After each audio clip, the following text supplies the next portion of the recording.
Saya akan menjelaskan materi yang berjudul perkembangan fisik dan kognitif pada masa kanak-kanak. Yang pertama, perubahan fisik terdiri dari pertumbuhan dan perkembangan tubuh. Rata-rata anak tumbuh setinggi 2 inci dan bertambah berat badannya antara 5 hingga 7 kg per tahun selama masa kanak-kanak. Namun pola pertumbuhan bervariasi secara individual. Beberapa perubahan bagian dalam otak pada anak usia dini disebabkan oleh melanisasi. Dari usia 3 hingga 6 tahun, pertumbuhan otak yang paling cepat terjadi di lembus frontal.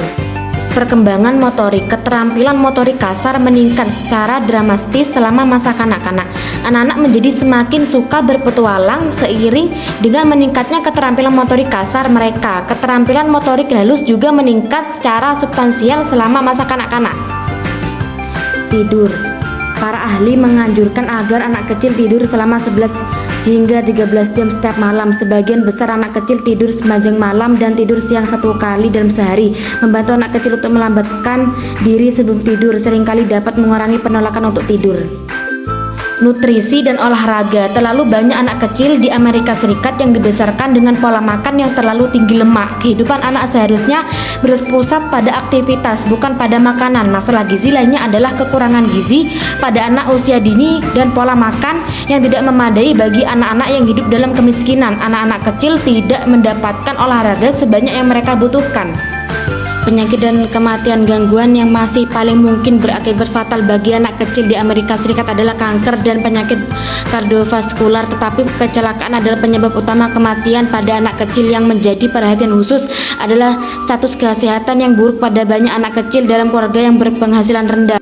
Yang kedua yaitu perubahan kognitif terdiri dari tahap preoperasional. Pageant. Menurut Pageant, pada tahap preoperasional anak-anak belum dapat melakukan operasi yang merupakan tindakan mental dan dapat dibalik, tetapi mereka mulai mempresentasikan dunia dengan simbol, membentuk konsep yang stabil dan bernama. Teori Vygotsky mewakili pendekatan konstruktivis sosial terhadap perkembangan. Menurut Vygotsky, anak-anak mengkonstruksi pengetahuan melalui interaksi sosial dan mereka menggunakan bahasa tidak hanya untuk berkomunikasi dengan orang lain tetapi juga untuk merencanakan, memandu dan memonitor perilaku mereka sendiri serta membantu mereka memecahkan masalah.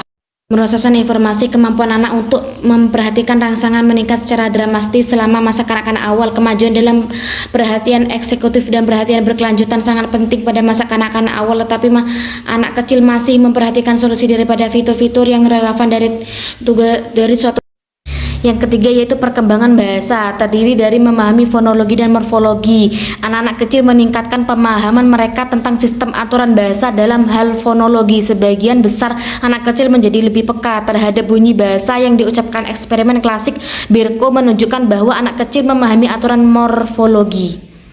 Perubahan sintaks dan semantik. Anak-anak prasekolah belajar dan menerapkan aturan sintaksis dan bagaimana kata-kata harus diurutkan dalam hal semantik. Perkembangan kosakata meningkat secara dramatis selama masa kanak-kanak.